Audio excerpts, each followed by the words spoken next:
Coming up on Up at Noon, the R-rated superhero film has arrived. Teens hate cereal, the breakfast kind, not the podcast, and dogs. Yeah, that's right. We got some dogs. All that and more right now on Up at Noon Live.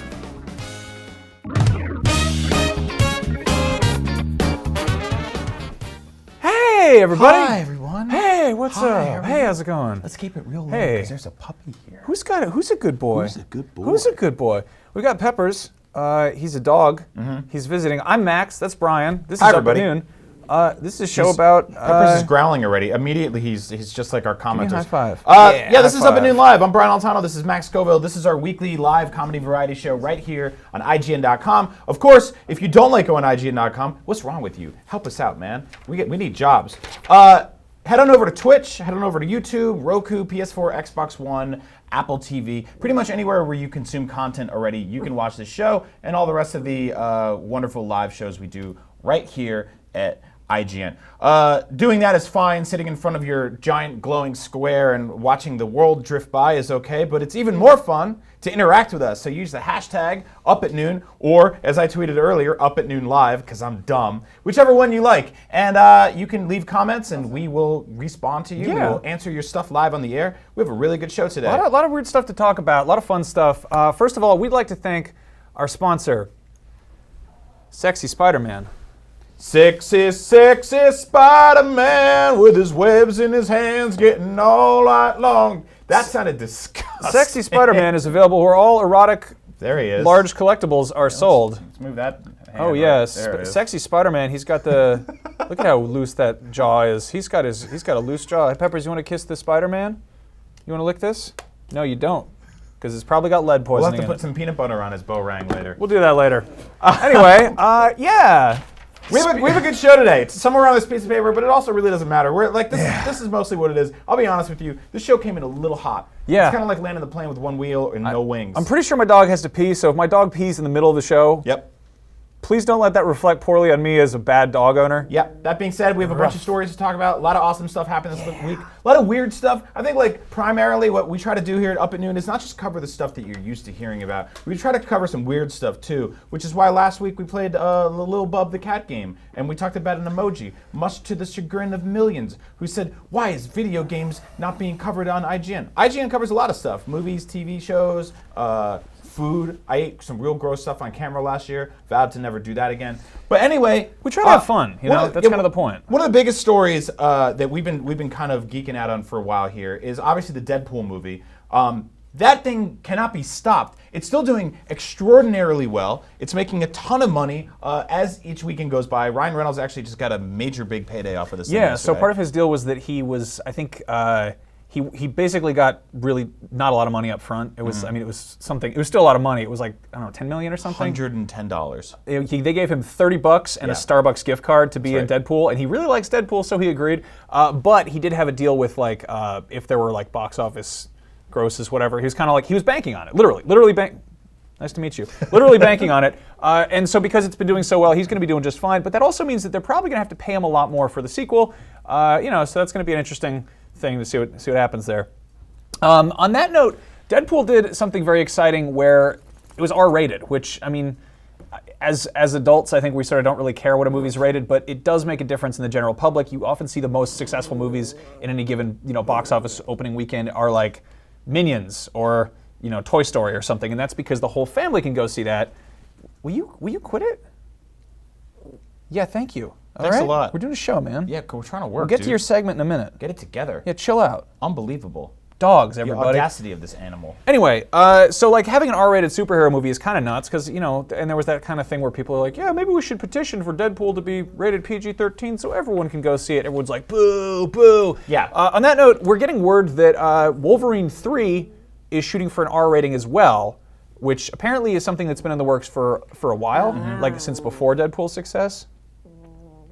And we also got news from the MPAA, that's the Motion Picture Association of America, the guys who decide what things are rated, that they rated an Ultimate Edition of Batman v Superman, which is going to be rated R as well because of violence. That's not the theatrical version, unless they do some extended extra version they put out after the fact. That's probably going to be the DVD version. Do you need to go pee-pee? Do you have to go pee? Is that his universal sign for pee-pee? He wears a tie and yells at you? Yeah, he shakes my hand a lot. Yeah. So anyway, what do you think about this? Like, do we need to have R-rated like Batman and Superman? Like Batman, I can see an R-rated movie working.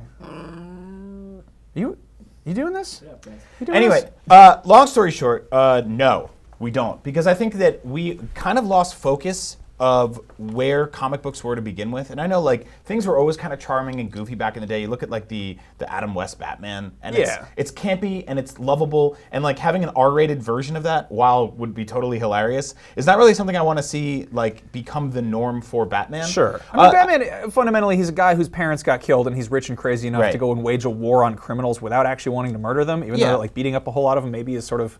And Deadpool's a guy with cancer who ends up looking like a burn victim. Yeah, those are darker properties. But I think like Wolverine, sure, he's a man with knives coming out of his hands, but he still is a Saturday morning cartoon character. Yeah. Superman I'd put in the same category. Like there's so many kids who love Wolverine, you know, in that way that like you've got, I don't know, like Leonardo from the Ninja Turtles has swords, but he doesn't cut people's heads off, unless you read the darker comic. There's always going to be darker stuff for people who want to find it. But I feel like Superman and Wolverine are like, they're PG rated enough that this almost feels like, I mean, I'm down with it, but it sort of feels like overkill, kind of. Yeah. I don't know. Well, so I think it's like there's an inherent campiness to certain characters that I'd like to see maintained, and it almost feels like there's this like one-upmanship, slippery slope thing happening where a character gets kind of like increasingly darker. Now, keep in mind, if you look at the original Batman movie, right, like the 1991, whatever it was, Michael Keaton Batman movie. It's dark. It's very dark. It's messed up. Like there's that scene where spoilers. It's a 30-year-old movie where the Joker is basically like kidnapping news anchors and drugging them, and they're all coming back with this like Cheshire Cat smile and stuff like that. There's something really messed up about that. There's that kind of mayhem to it all. Jack Nicholson was fresh off of like 7 of the weirdest movies ever made, period, featuring just one of the most sort of demented anti-hero characters you can have. You look at stuff like The Shining, you look at One Flew Over the Cuckoo's Nest. That's a weird guy to put in a villain role, because he's just always been kind of bad and maniacal. That being said, then Schumacher kind of took it in a different direction, right? Yeah, he went back to that old kind of Adam West campiness. Yeah. And then you got Nolan, who's like, let's make Heat, but with clowns, you know? Like, let's make a really serious crime movie that has people with capes in it. And I think you're totally right in that it works for Batman, and it works for Deadpool, but people kind of miss the point that Deadpool was just as slapstick as it was edgy and visceral and R-rated and bloody and violent. You know? It was like an R-rated Looney Tunes cartoon. 100%. You know? It felt like something, it almost felt like Roger Rabbit, you know, where there's like human characters and there's cartoon characters interacting at the same time.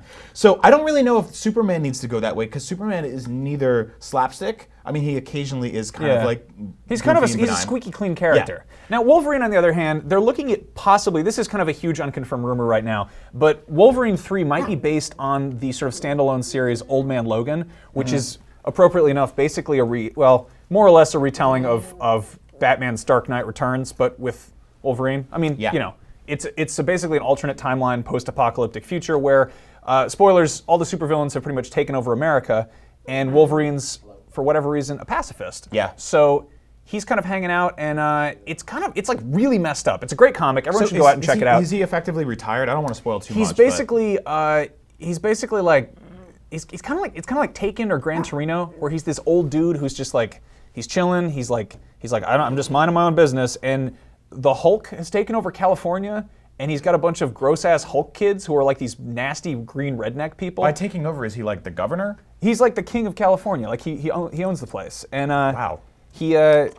He basically like it's really screwed up and like kind of like upsetting, kind of gross. There's a dog on my keyboard. Is he typing? What am I supposed to do here? Yeah, he's typing. He's answering some chat questions there.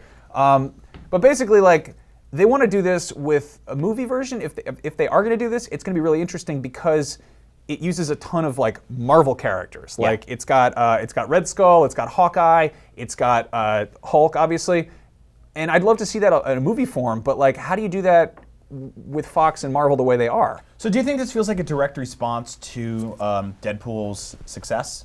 I think kind of. I mean, I think they're definitely like leaning into it in the same way that I don't think that WB would necessarily publicize. How are those, by the way? Are those good? They're not great. What are they? I don't enjoy it. They're freeze-dried liver with like potato and broccoli in it. That's disgusting. Not great. No, that's really gross. But yeah, I mean, I think that there's that thing where like some bacon strips or when something. one R-rated movie shows up and it's successful, they're like, let's let's be like, maybe we're cool dad too. Yeah. Yeah, well, I'm going to let my kid have a sip of beer. And James Gunn wrote a whole thing about this on Facebook recently, talking about how a lot of people were just going to miss the point and take the wrong messages from this. I think if you look back at stuff like Paranormal Activity, Blair Witch Project, movies that were done on a smaller budget that were still incredibly effective at dominating their genres and the box offices, and a bunch of people just took those in the wrong direction, like being like, oh, let's do a movie about ghosts on Skype or whatever that garbage was. You know, do you remember that movie Fear.com? Yeah. You know what the website for that movie was? What? www.fear.com.com. Because they couldn't just get fear.com. I don't know why I remember that. I just remember that being like one of those a swing and a miss for clever marketing. That sucks. I feel like they should have just secured the URL and then made the movie. Find something that worked. And not the other way around. Exactly. You know? Anyway, so we've got a dog here. We've got a very special dog here. I want to talk about the rise of dogs in video games. And also, I just wanted to hang out with my dog. High five, dude. Yeah. Put it there. So we've both been playing Far Cry Primal. Yeah. Awesome game. A lot of fun. I mean, if you like Far Cry, you'll probably enjoy it. It's weird because it's like, let's take a popular shooter and remove the guns and replace them with cavemen, and I don't know, it's kind of weird, but one of the coolest things you can do is they basically replace the guns with animals. Like, you're training animals, and you're pretty much playing Pokemon with prehistoric beasts. Yeah, and the cars effectively, too. I mean, like, I was riding my saber-tooth tiger last night, which is a blast. Side note, a little hint for you guys playing Far Cry Primal. Saber-tooth tigers cannot swim, so if you try to cross a lake while riding one, it does this hilarious first-person animation where you see these flapping saber-tooth tiger hands go up in there, and then it'll just drown. Meanwhile, bears can swim, and they like to paddle around like big, weird boats. So ride those. Wolves, I think, like water, too. Yeah. But yeah, you can have a sidekick wolf in that game, and I have one right now. He's white, and he's got a really bloody mouth, and people ask me if he's okay, and I don't have an answer for and them. this is kind of coming in on the tail of a bunch of other games that had like animal companionship. I mean, specifically Metal Gear Solid 5, The Phantom Pain, which you had D-Dog, who was the best. I played most of that game with this little guy hanging out with me. I actually kind of probably put off some of his training to the Peppers. Cobra. You do Cobra? Cobra. Do the Cobra thing. There you go. He gets a treat for that. Cobras don't really have hands. But it's funny because like this is my first dog. This is the first time I've had like actually training an animal. I've had cats growing up, and they're like, cats don't do anything you want. You have to be like Robert. Cats do the opposite of what you want. You have to be Robert De Niro crazy to like train a cat. Yeah. You know? Like, you got to be really patient and weird to make that happen. Yeah, unlike this dog who's totally... Yeah, he's pretty well, but he's kind of like a cat too. He hangs out with a cat a lot. He's wearing a necktie though. Being a good boy. Give me a high five. Yeah, see, high fives, it's better than nothing. But like, I don't know, like the fact that like training a dog, it feels kind of like video gamey to me. Like, it's sort of, there's a process of like, I'm going to try this. If it works, maybe it doesn't. There's a learning curve to it. Yeah. And I think it's interesting that we're seeing that kind of come into play in games more. It's one of those things that I think like games kind of like tap into stuff that sort of people always want, you know? Like, you want a companion, you want to fly, you want to be strong, like you want to be cool, you want to maybe you want to shoot people. You know, it's also cars. Like video game sidekicks in general were something that didn't really exist to begin with because it was just impossible to animate anything like that or fit that much RAM on the game. And the like AI you couldn't have Mario and too. Luigi at the same time. And then a lot of companions turned into escort missions, which is sort of missing the point of like having somebody with you who's your friend. It's more of just like, I have this dead weight I have to take care of. One of the first few games that actually really nailed escort missions was Resident Evil 4. But I really like looking back at a game like Mega Man 2, where you have Rush for the first time. I mean, he was kind of a vehicle, really. Yeah, he's a vehicle, and he's not with you the whole time. You can call him in and have him do something for you, which is really fascinating. But since then, it's been really cool to see kind of dogs make a return in games. Now, as games are getting more and more progressive and more just robust and huge, it's been really cool to see them be like, hey, you can have a pet the entire time. Yeah, I mean, it's funny because like, Fallout 3 had I think dog meat was an earlier Fallout, so I think it's kind of a long-running thing. But you can get a dog in the Fallout games. That's cool. Metal Gear Rising had that robot dog that you got, who you get to play with, and he like would sort of help you after you fought him or whatever. And then like Metal Gear Solid 5 had such a wonderfully like, that dog was badass. Yeah, and it was Call of Duty Ghosts, obviously. One of my favorite games ever is Secret of Evermore, which is a game where you are a dude who gets sucked into another dimension, and your regular-ass dog turns into like this crazy saber-toothed wolf dog because you're in like primal times. And then you go through these different areas, and like as the time changes, your dog like basically levels up and evolves, and it'll turn into like a robot toaster that can fly and shoot lasers at the end. Yeah. It's pretty weird, but it's like that dog in that game like runs around and does little side things for you, and I feel like that's kind of uncommon for the time. So like, I'm gonna get personal real quick, but like, to me, video games have always been escapism on some level, and you might want to cover Pepper's ears for this one, but I had a dog for a very long time, for about 11 years, and he passed away a few years ago. And it's like, it kind of sucks, because I live in a 1-bedroom apartment now in San Francisco. My landlord's okay with me having a dog, but I'm not home enough to take care of it, and my wife works too. So when I get to play a game where I have a dog again, it's like, this is awesome. This is something I can't do in real life. Just like in real life, I don't have magical powers. I don't have like giant BFG-sized guns. Yeah. But in games, I can. So like, I think games are fantastic in that I can do stuff like this now without having to worry about having any effect on my personal life, and then sort of walking away from it. It's good to have a companion that isn't just an escort mission, that's somebody that can take care of you, or be a bullet sponge like in Far Cry. Yeah, no, it's nice. On that note, one thing that's even cooler than having a dog in a game is being a dog in a game, and we found a real weird iOS game called Stray Dog Simulator. So let's let the dogs out.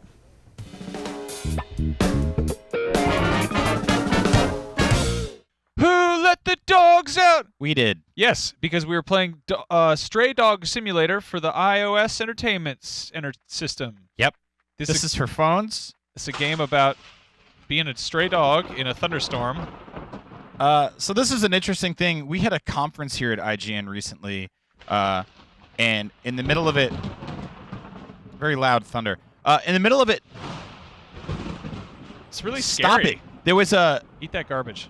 these wonderful women from our parent company came over to talk about copyright law for about 2 hours, and I thought it was incredibly fascinating, which is why during that seminar, I downloaded this game called Stray Dog Simulator. Guess what it's about? It's made by Gluten Free Games. Apparently, they make a whole rut of different simulation games. Oh, get the cat. there's a Chase cat. the cat. Chase the cat. Been in enough trouble Can you with pee cats. on the cat? Look at all these different animals. Can you pee on that guy? Whoa! Uh-oh, Oh, dog whoa. war. Here we go. So you've got a lot of different dogs that are your friends, and you're peeing. Can you choose the breed of dog you are at the beginning? Yeah, so I picked the bulldog because they're fun. Yeah, your parents have a bulldog, right? Named Winston? Yeah. Like the cigarettes? I think this is my squad. This Yeah. might be my team right Dog here. squads? All right, so Oh, he tried to do a pee-pee on you. Wow, this is a really fascinating game. So one thing you told me about this game that I think is really interesting is that you're sort of in this city. You're in like this kind of wasteland. yeah. Can you show me what's on the outskirts? Yeah, Can so- you show me the world you're in? Yeah, so it's kind of weird to get around because it's got that Turok N64 fog everywhere. But this is pretty much the world, and there's not a whole lot going on. It's very thin. It's kind of like Silent Hill. Yeah, Is that a like skeleton? Oh, it's a Dalmatian. Kill the Dalmatian.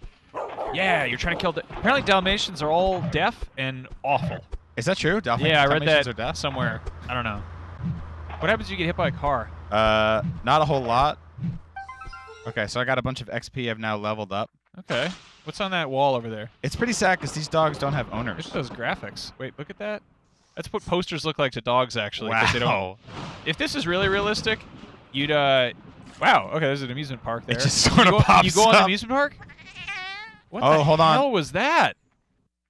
That was a really sick cat. This has like the sound design of a stomach problem. What was that? Why does that dog make that noise? Oh, this is like Greg Miller's dog. This is a little Portillo. Are you just mauling him? This is really upsetting on pretty much every possible level. Oh, wow, really? All right, so This is horrible. can you... Oh, can you try to get Sorry, on that, Greg. on that roller coaster? Yeah, I can do my best. I'd like that. The last time I tried, I couldn't because this game is a broken piece of trash. Hey, look at that. I like that little hop that he does though. It's pretty cute. You know, I really do like this idea for... Did you just eat the ground?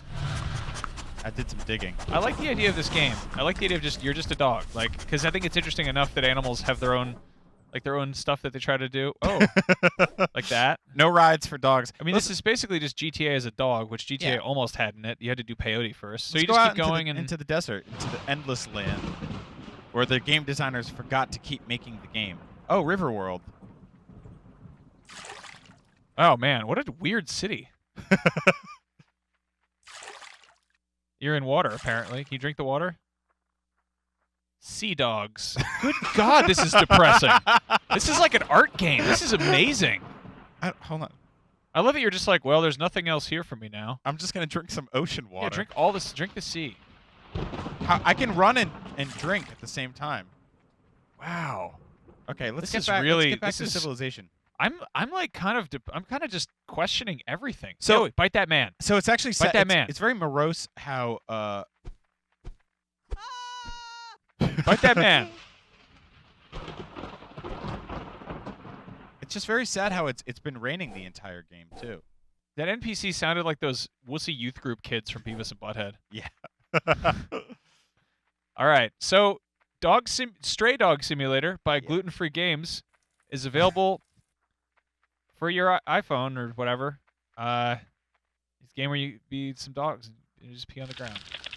Man, what a world to live in. All right, well, that'll do.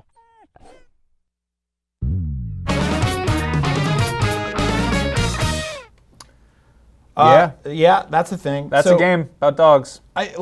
There's just been like this weird movement in the last few years where people kind of like get halfway through making a game and then they just ship it and it's okay. And I don't mean like in a Battlefront Street Fighter kind of way where it's just like a highly polished AAA title that's missing some things that will then No. get patched in later. I mean just like a broken ass game and people are like, yeah, but it's fine. Like, how Yeah. much polish do you really want in Stray Dog Simulator Well, for $1? I mean, I love it. We see this with also like with Steam and with iOS and Yep. Android stores. Like it's because there's not as many like QA requirements. Like it used to be, if games were packed on a cartridge that ran for a system, like it Yeah. kind of had to be like signed off on. Yep. But I love that weird broken junky stuff, and I'm kind of stoked that like a game like Goat Simulator is, it's like intentionally broken. Yep. And I like that it's on consoles. Like they were like, oh, people enjoy this. All right, that's cool.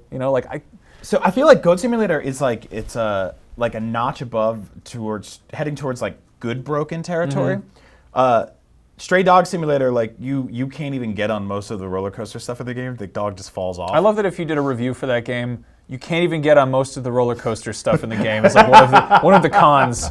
It's like it's a rent, don't buy. But if it ever gets an actual like physical release, I want that on the box art. Yeah, that's made by a company called Gluten Free Games, and apparently they make like a bunch of different games like this. Animal simulators, just weird. Like, how do you become a chicken or what? Is there a chicken simulator? Let's find out. So, their website says, "Welcome to Gluten Free Games. We love animals." Oh, they have a Ultimate Horse Simulator. I know we're doing next week. Fox We're playing Simulator, Ultimate Horse Simulator. Ultimate Dinosaur Simulator, Ultimate Dragon Simulator, Ooh. and Ultimate Lion Simulator. I don't know if all of them I didn't realize there's a demand for lions. I guess. I wonder if all of them just take place in the same city.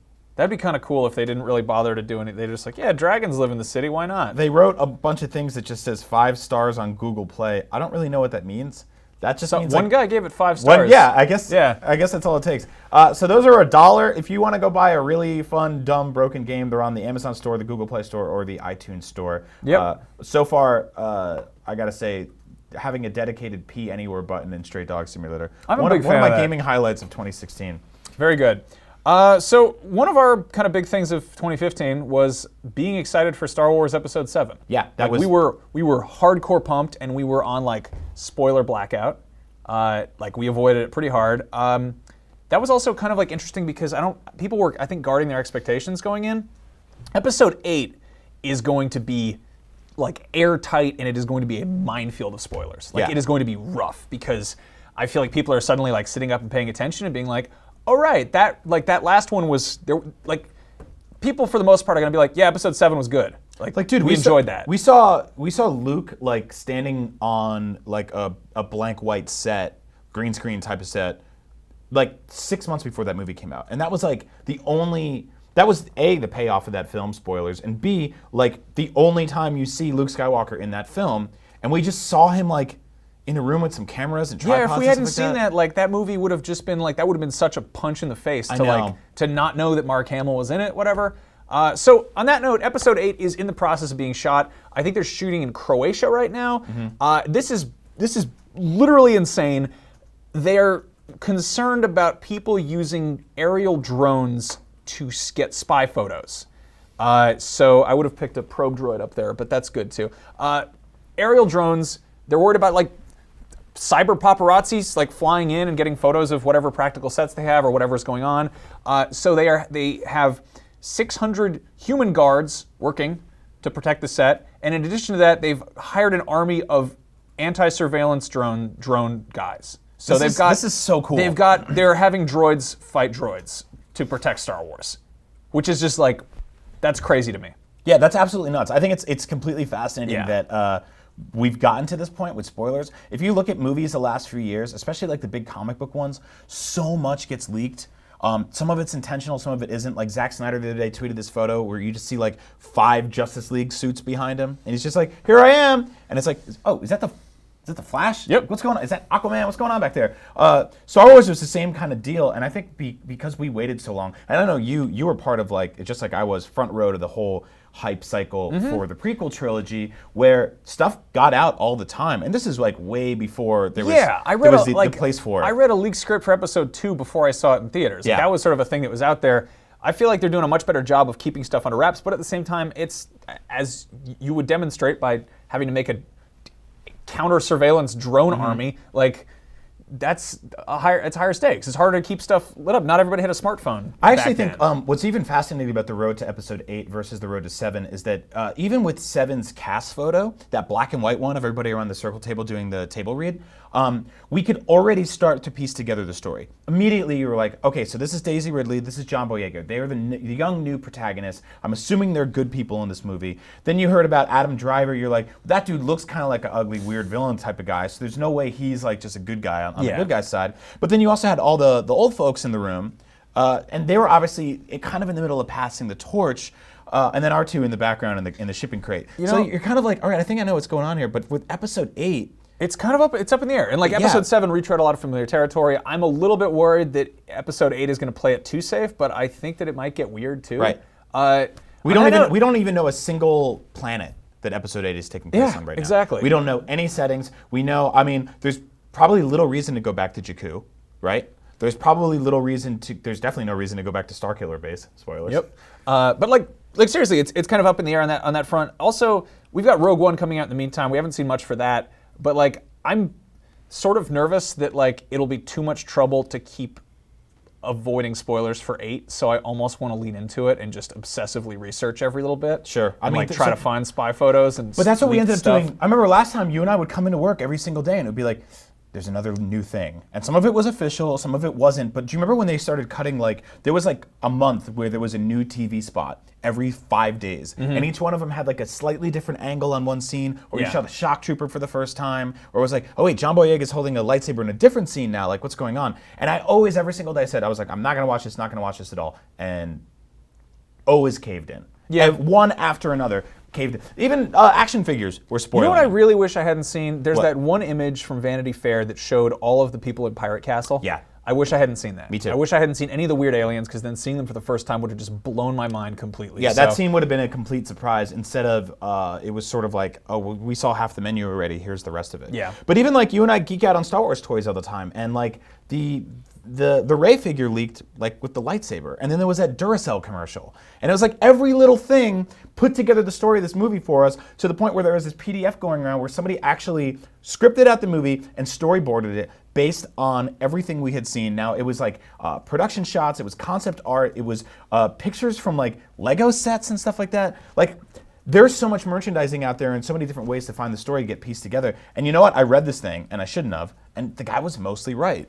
So I still found ways to be surprised about this movie, but I don't know how I'm going to go into Episode 8. Yeah, it's a tough call. Yeah. It's weird. What do you guys think? Are you guys going to be following along with all the Star Wars stuff? I mean, we're probably going to get a trailer for Rogue One, I don't know, in a matter of months, weeks. Zootopia. Yeah. It's attached to Zootopia? Yeah. Yeah, Zach's saying Zootopia might have it, so go see Zootopia. I think that movie looks cool anyways, Yeah. about animals being policemen. That was crazy. It's Anyway. nothing like that. We pitched an Animal College show Yeah. movie a while ago. I wish they made that. All right, so while we're on the subject of machines and robots, we are in a weird, bleak future. Yeah. And I know everyone's sort of like, haha, Terminator, the war against the machines. Machines, they're going to come and take over the Matrix or whatever. sometimes something shows up and I'm like, this might be the thing that really pushes it over the edge. There's a company called Boston Dynamics who do this they do crazy weird robots. Like literally they make robots and they're like, I don't know what this is for, but we build it. They're owned by Google, and they put up these videos every now and then. They're just kind of uncomfortable. Let's check this one out. This one, they're showing off a robot that basically, I guess it's supposed to be a really tolerant to bullying robot. It's kind of strange and embarrassing. Do we have this clip? You have it. On Max's computer. It's on my computer? Yeah. Yeah. Side note, while you pull up this clip, am I the only person in the world, and no offense to people from Boston, am I the only one in the world that doesn't want the robot uprising to start with robots from Boston? Like, dudes from Boston are already like, we get it.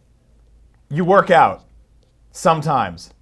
Like with whole turkeys and Red Bulls. We get it. Like you guys roll in packs of like 8 dudes deep. Your sports teams aren't great, but when they are, like we all have to hear about it. I don't really want a robot from Boston to be like, hey, I'm the guy, I'm taking over everything else. And all of a sudden just everyone's dead. We don't need that. So I don't want that at all. I don't have that clip. Okay, forget it. Yep. So great. We did really good today. Anyway, thanks a lot, Boston. Thanks, robots. Rest in peace, Earth. Can we swear yet? Can we do swears on this show? Yeah, we can say funts, buckle, Shirt. shirt. Anyway, these things Yeah. happen on a live show. When you get a dog in the office, it's Yeah. distracting. It's bad news. Whatever. I have something I want to talk about. This is really pissing me off. This is ridiculous. The New York Times wrote a story this week about how cereal is basically dying, and it's looking for its next chapter. Now, You're talking about the breakfast and not the podcast, correct? the podcast is doing some Yeah. weird things this season, but they're still doing okay. I still kind of prefer that as a TV show if they can make that happen someday. Because sometimes I listen to it and I'm on the train, there's a murder mystery, and I get lost in thought. Cereal, the edible breakfast bowl of fun, crunchy shapes and weird circular things. The most fattening way to get a toy. A thing we Aside don't from really understand Happy Meals, I guess. is losing its luster as the kids of today grow up. Now, I always talk about how we grew up with things like Super Mario Brothers and Sonic the Hedgehog, so we have like weird nostalgia for stuff like that. But kids today love Angry Birds and they love Minecraft, and they're not really connected to those things anymore. So 20 years from now, they'll be retro for those kind of things. We grew up with cereal. So we are always talking about cereal. Yeah. You and I have conversations about cereal constantly. Cereal toys, our favorite cereals growing up. We're kind of stupid. Yeah. We're kind of stupid people. Now, like, where this story really breaks me is that there's two of the main factors that are stopping millennials, and I don't want to say that like it's a negative word. We're technically millennials. Yeah, technically are. From eating cereal is that, one, it's a mess.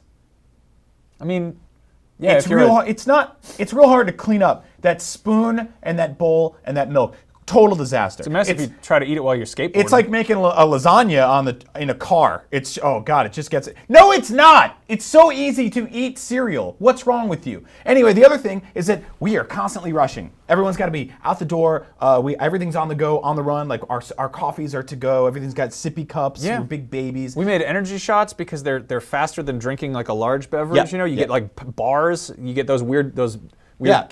protein ketchup packets that Why Lance don't- Armstrong eats. Why don't we just hook ourselves up to like catheters on skateboards and just fill that with our nutrients? I mean, and that's just probably the future basically of where we're going, right? geriatric science. So cereal's going away. It's going the way of the Tyrannus and other dinosaurs. So I think that like it's only proper for us to look back, not at the best cereals of all time, because you've heard enough of that from us. But and I don't think it's their fault. But let's take a look at some of the worst cereals ever made, and maybe we can blame these cereals for the inevitable death of cereal.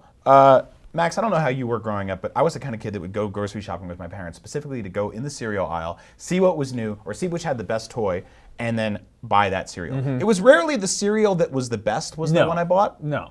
which is stupid. I don't know if I make any patterns like that as an adult of like buying something just because it comes with a toy or just because it's new and not because it's good. But I did that a lot of cereal as a kid. It was a golden age. Yeah. It was really not a good time for childhood obesity, but One of the worst times I was ever duped was this cereal. It's called Hidden Treasures. Okay.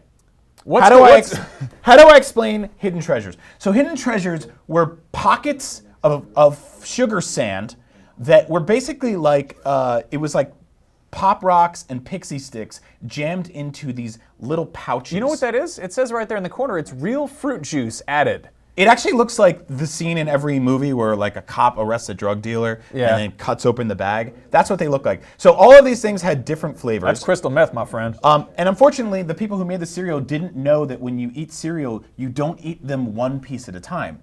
So it made no sense to be like, also, what's in this one? What's in this one? One of the worst things you can do to cereal is to accidentally pour juice into it if you're too tired. I think everyone's done that at some point where they're like, I'm going to have a glass of orange juice. And you're like, Yes. So why putting real fruit juice into cereal is not the best idea. No, it was disgusting. This was also incredibly sugary.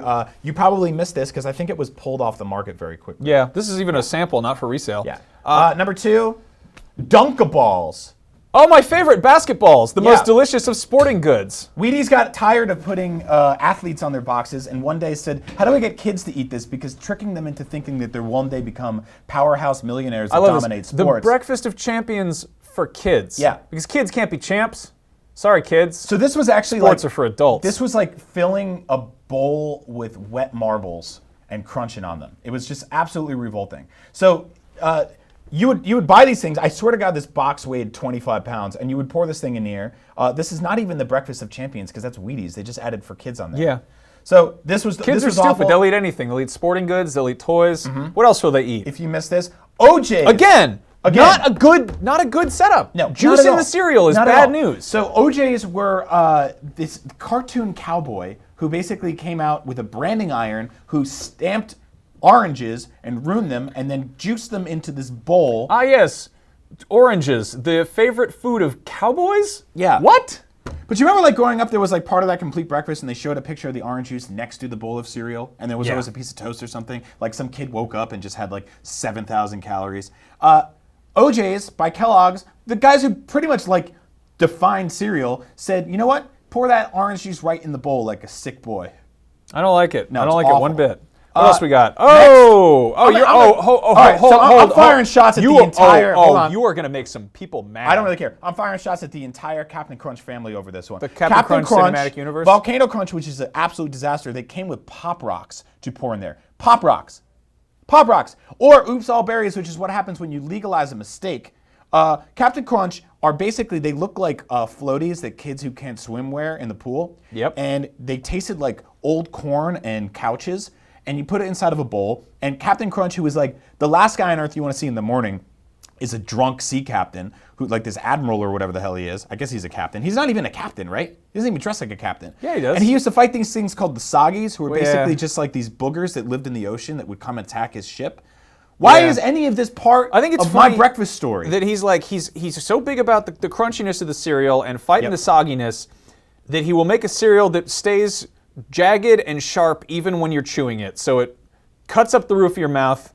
I'd rather have soggy cereal than have that weird ripped up mouth feeling that Captain Crunch causes. And I'm sorry, a lot of people are, retro revisionists. They really love the cereal. You're wrong. Go get some. Mess up your mouth. Have a nice weekend. Screw up your mouth.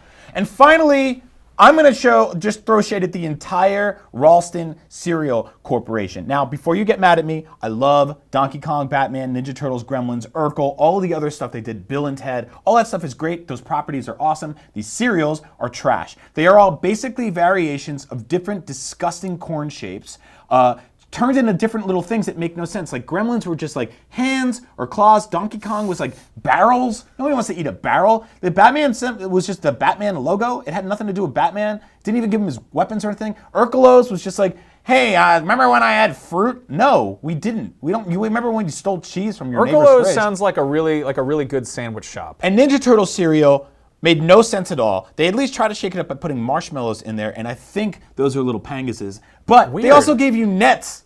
Yeah, the Ninja Turtles, they always use nets. Yeah, remember that time the Ninja Turtles used nets? They loved it. They were always throwing nets at stuff. Now nets are actually one of the #1 killers of turtles. Ralston is actually a cereal company you used to see on pretty much every cereal. The reason they went away is because they're gross. And the reason they existed is because Ralston is a subsidiary of the Purina company, who makes dog food for aminals and cat food for worse aminals. They probably use the same molds, because the cats and dogs, they like to eat stuff shaped like things that interest them. Exactly. I think they have turtle-shaped dog food, because dogs love to rip apart a turtle. David Joseph Wesley on Twitter says, I remember OJ's cereal. Nasty, but kind of good. That's a weird product review. So yeah, cereal's going away, and if it's up to those guys, I don't really mind. Yeah, I don't know. I really miss Oreos because they were like the thing is they need to start releasing cereal as a dessert. Yep. I think that would be kind of a good way of sidestepping that whole like this isn't healthy for kids. It's So- like Oreos. So they started doing that, I think, a couple years ago where they were just like, they did those cereal bars that had like coagulated milk in them. Have you seen those things? Oh yeah, those It was are like weird. a milk cream. Yeah, which is pretty much just Oreo frosting. I Yeah. think. I really liked s'mores cereal with a Z. Oh, 'cause, yeah. You know, it's Remember, extreme. remember how they did Rice Krispie treat cereal, which was like, there's already Rice Krispie cereal, but they were like, Yep. let's just screw it. Let's just put sugar in there a whole bunch already. Michael W. says, you're on watch, son, firing shots at Captain Crunch. But seriously, you guys rule. So seriously, I'm glad you're able to dismiss your love for Captain Crunch to enjoy us, because I really hate Captain Crunch. That's a horrible cereal. And they had bad toys. They had bad toys in that cereal. Anyway, something horrible happened this Yeah, week. something weird. Something It's real weird. Well, not really horrible. It was all right. really It was a big deal. whatever. It's a funny Yeah, story. it's not that bad. Yesterday we got a brand new trailer for Uncharted 4, A Thief's End, which looks to be possibly the end of the Nathan Drake story. He's done everything from climb mountains to jump on broken trains. He played Climb cards for a little different while. mountains? He even went to the Vita. You getting a phone call? Who's that? Yeah, it's my future father-in-law. That's your father-in-law? Yeah. Yeah. Does he know you're doing a show? Nope. All right. All right. You wanna answer yeah, I'm not gonna tell you right now. Yeah. So anyway, we got a brand new story trailer for Uncharted. Looked incredible. The graphics are beautiful. The voice acting is great. We've got Nolan North and Troy Baker taking turns. Right. But one unfortunately, little thing. or appropriately, Yeah. a game about thieves stole a little bit of something. That's right. There's a good picture back there. I don't know if that's how they did I it. don't think that's that's What a dumb thing to wear to a like crime. the worst picture. Don't, Hey, who did it? Him, for awful. sure. So anyway, let's take a look at this. Yeah. On the left, you see a piece of concept art for Yeah. Assassin's Creed Black Flag, and on the right there, oh, what do you know? A picture frame that existed in the Uncharted game. Now, one of the guys from Ubisoft, one of the head people working on Assassin's Creed, tweeted out that this happened. That's how it's pretty much brought to our attention. I think a lot of us probably wouldn't have caught it otherwise.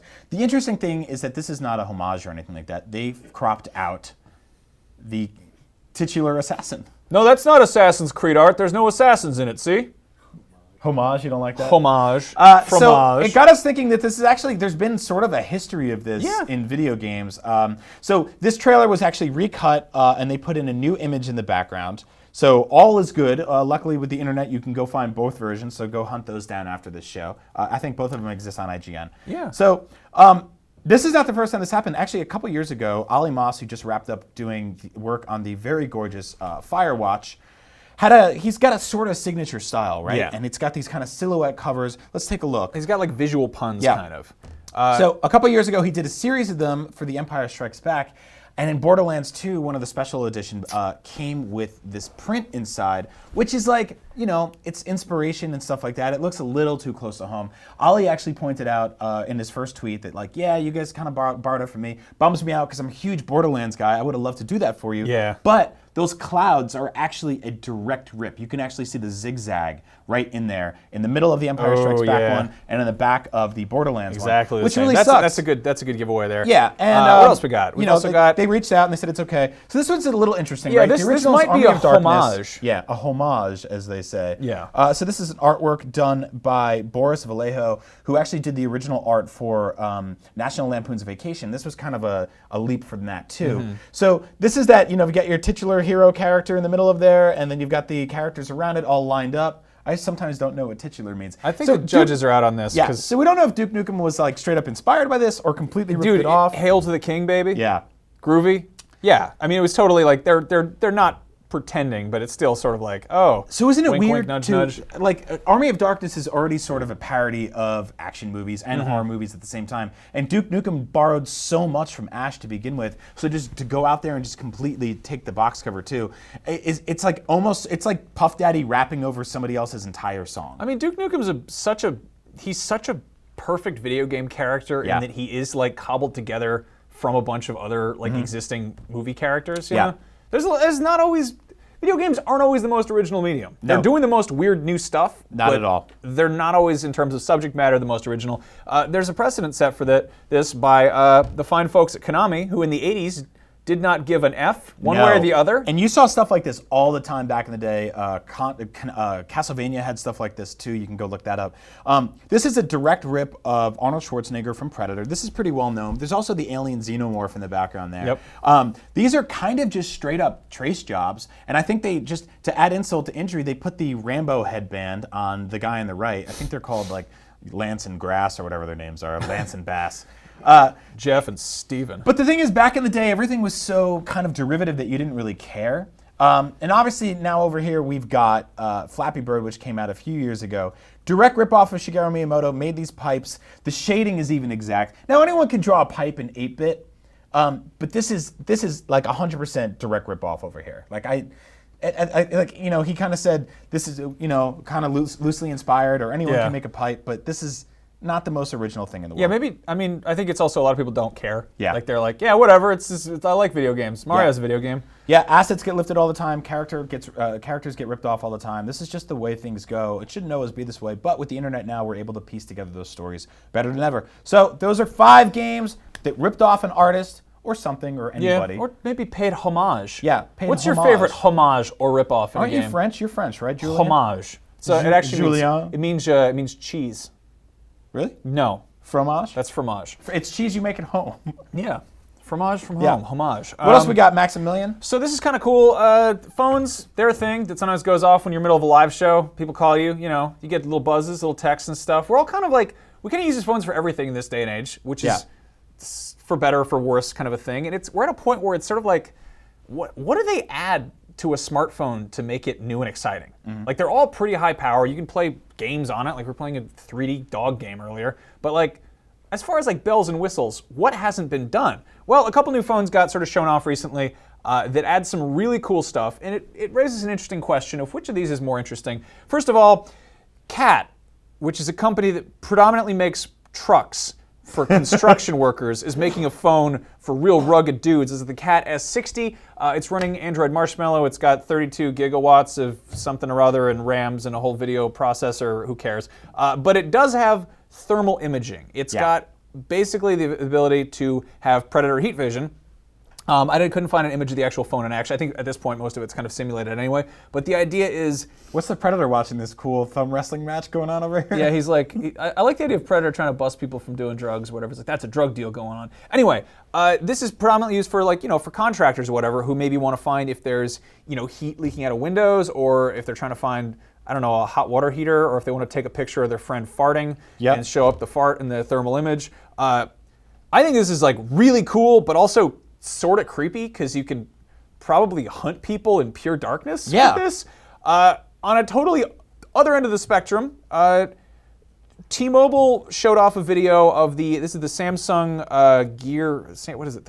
It's the Samsung upside down phone. I forget what the name. It's the Samsung Wave Galaxy S Curve 7 Lite or whatever. Yeah. T-Mobile did an underwater unboxing of this. Yeah, with hit celebrity Adam Sessler. Yeah, that's actually Matt Pinfield from MTV's Buzzbin. He's now unboxing stuff neither underwater. of those people. No, this is just some T-Mobile guy. But this is like I'm already forgot the name of the I think it's the Galaxy 7 or something. But it's crazy that like you can have a phone that works underwater. Right.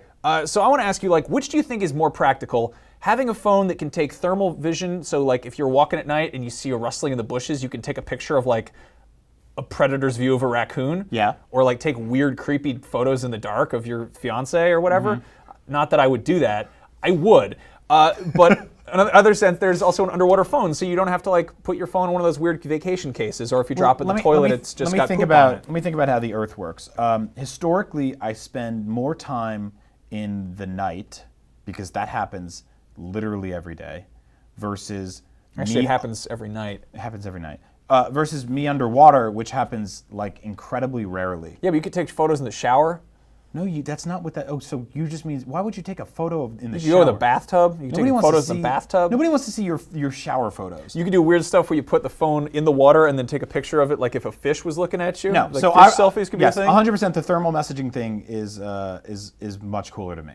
I don't really see the purpose of underwater photography for the average person, because the average person isn't really in an underwater place where that would be interesting. So I went on vacation. We bought one of those like 1990s disposable cameras that works underwater. Yeah. And then I went to Walgreens to try to get it developed, and they don't do classic film developing anymore. So I was like, I don't know, I got to go to a photography student or something and be like, please, it's a bunch of photos of me underwater giving the finger to fishes. I just went scuba diving and was just flipping them off left and right. What Walgreens does do now is that you can print photos directly from your phone. So you can I can literally walk outside and take a picture of a turd, and within half a second, a guy at Walgreens has to print it legally. That's true. Yeah. They can print all kinds of stuff. Like, remember this cool blanket that I got? Stop it. I'm just going to show off this just real quick. I just want to show you this.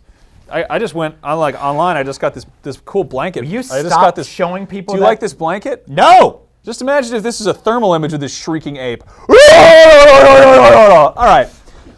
I really want to cut a hole in that thing. And you know why crawl that out thing of it. is at work? Because my fiance won't let me have it in the house.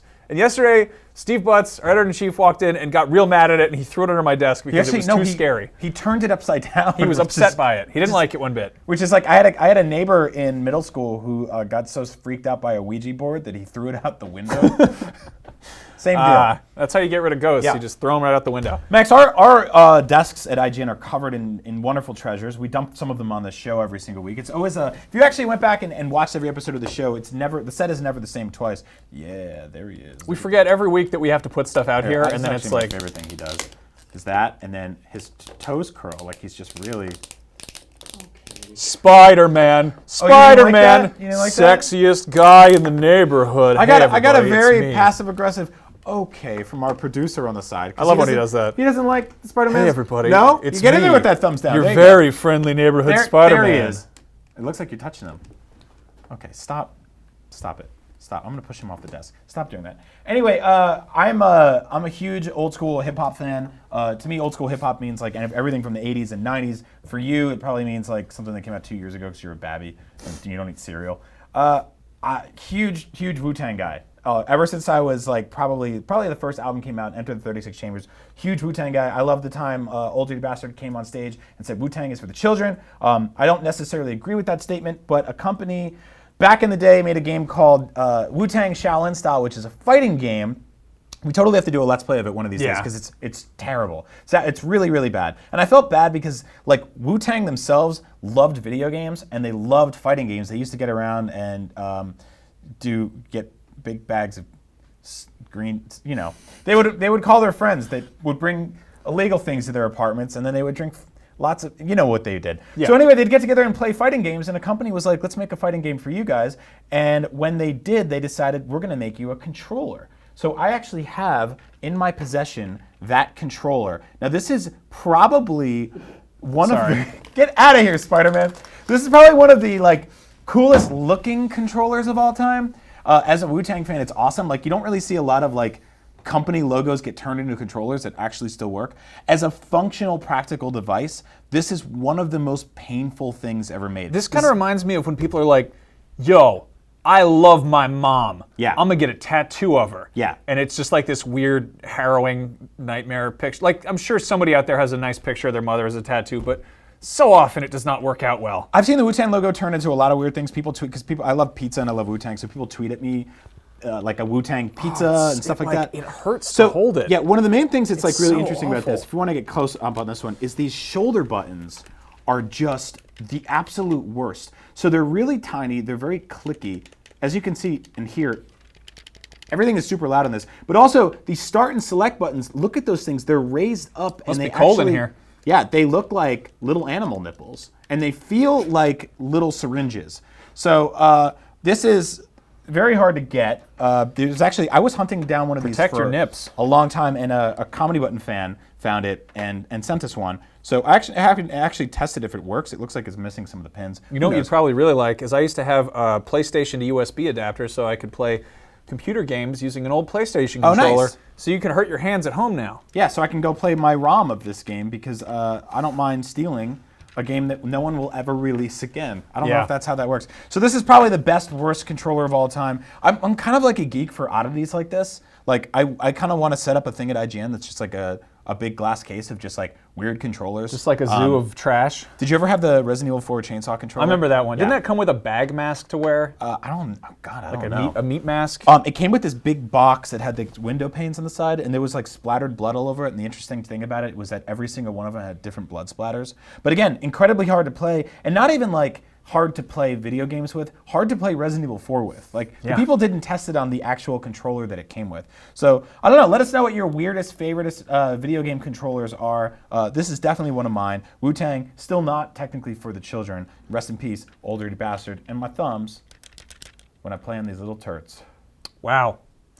We got any fun comments or questions from our lovely viewers? Yeah, so we got a question earlier asking us from Twitch, which is a place you can watch this show if you're sick of just watching it on IGN or YouTube or whatever. It's from Simon Kennedy, and he says, "Is Far Cry Primal really worth purchasing?" Yeah. If Yeah. You, like, I can't ever say that because I don't know what $60 is to you. Like, if that's a whole paycheck, then probably not, you know? Yeah. But $60. I don't know, I don't like teenagers who mow lawns or whatever. Yeah. Like, I don't know what you don't laugh at that. I don't no, know, like- all your rich man's money, Zach Miner, producer, Zach Ryan. Sorry, Zach Oh, Miner, wow. Apollo producer. Wow, you have a That was weird. I Destructoid just shouted an ex's name to my current. So yeah, no. If you only have $60 and it's that, or like your medicine money, or rent or food, then buy the game. That said, yeah, we like it. We're having a good time with it. It feels like a full game. Yeah. Put it that way. It does not feel small. Like it's definitely bigger than Blood Dragon, right? Like it's way bigger. It's way bigger. So there's this there's just been debate in the last few years about what worth is in terms of video games. Like The Witness was $40, but Far Cry is $60, but I've spent more time playing Far Cry, just connected with me better. So it's it all depends on what you enjoy. I find that this game is try it, see what happens. That's the other thing. You have Redbox now. You can go grocery shopping and on the way out drop $5 into a giant machine and get a game and go home and play it for a few days and bring it back. And if you want to rent it again, spend another $5. That means you can probably beat that game in 2 rentals for $10. There's always Steam sales. There's deals on PSN all the time. Mm-hmm. I saw something the other day that's just like they have deals where it's spend $50 on PSN, get $10 back. Things like that are always awesome. Yeah. So you can always just wait, and it'll go down in price. That's how games work. So for us, part of our job is we tend to play stuff as it's happening, so we can tell you guys and have an informed conversation right now. When I fall behind, it actually makes things very difficult for me at the very end of the year when I'm voting for Game of the Year, and I'm like, oh, honey, I can't hang out with you because I have 17 90-hour open world games to play. I'm glad I kind of dug into The Witcher when it came out, because if you had told me at the end of the year, which ended up being IGN's Game of the Year, Brian, you have a weekend to play The Witcher, I would have been like, I'm so sorry. you just leave town. Yeah. You run away. And you end up calling out sick. You fall behind on everything. So the whole situation gets really bad. So my answer is yes. Yeah. Absolutely. We like it. Yeah. We got any hot joints? We got time for one more question, I think. Yeah. Man, we got some very weird ones. Any weird ones? What's a weird one? What's a weird question these days? Well, we got a lot about shoe sizes. No, about Sexy Spider-Man. They want to know if he works a good poll. Oh, I think he does. Sexy Spider-Man. Don't bring him back up. Oh, William Holbert says you guys are completely crazy. Absolutely. Thwip. I'm glad, William watches the show every week, and I'm glad that. Hey, it's me, man. Francisco Gonzalez says best ripoff in video games is definitely Limbo of the Lost. Have you heard of that one? No. Yeah, so it's basically a mashup of Sea Dogs, Elder Scrolls, World of Warcraft. It also steals from Spawn, Beetlejuice, and Pirates of the Caribbean. Wow, that's a crazy thing. Yeah, so there's actually, we didn't really go into that directly, but there's tons of game ripoffs that there was a while there, Gameloft was doing them. Yeah. There was even there was an Uncharted ripoff. Do you remember that one? I mean, was it just one where you're the white guy who runs around with a gun? Yeah, it was called Unearthed Trail of Ibn Battuta, and it's it's hilarious how there's a Sully. There's a Middle Eastern Elena, and there's straight up a Nathan Drake. Unearthed. Yeah. And it's the same font and everything too. So yeah. But this is there's that kind of time on iOS when this was happening for a little while is I think we're just slipping past it now. Yeah. Gameloft pumped the brakes a little bit on all the direct ripoffs they were doing. I mean, the sad reality is that stuff that takes. Sorry. I'm sexy with a migraine. I have a headache and superpowers. Yeah, I mean, some people don't care about knockoffs.